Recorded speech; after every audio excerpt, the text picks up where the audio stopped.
তিন্নিকে নিয়ে আমরা গিয়েছিলাম ওর বড় পিপি বাড়ি। ওর বড় পিপি বাড়ি বারাসাতে।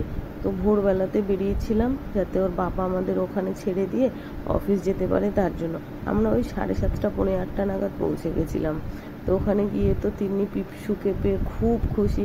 কেন যাই না হোক না কেন ওই জামাইবাবু, আমার জামাইবাবু মানে ওর পিসুর কাছে প্রচুর পরিমাণে আবদার করে। পিসু আকিম, পিসুর চকলেট, যার পিসু আবদার মেটায়। বাচ্চারা তো এমনই, যেখানে ভালোবাসা পাবে সেখানটাতেই ছুটে ছুটে যাবে। যাই হোক, তো জামাইবাবুর সঙ্গে এতটাই দুষ্টুমি করতে করতে হাঁপিয়ে গেছে।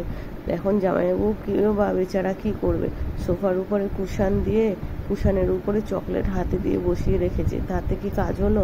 এই যে নেমে চলেছে, নেমে আবার দৌড়াদৌড়ি ছোটাছুটি শুরু করছে। দেখা যাক কার পিছনে লাগবে, কি করবে। এবার পিসুর কাছে যাচ্ছে, এই আমার কাছে চকলেট দিল, দিয়ে আবার চললেন ম্যাডাম।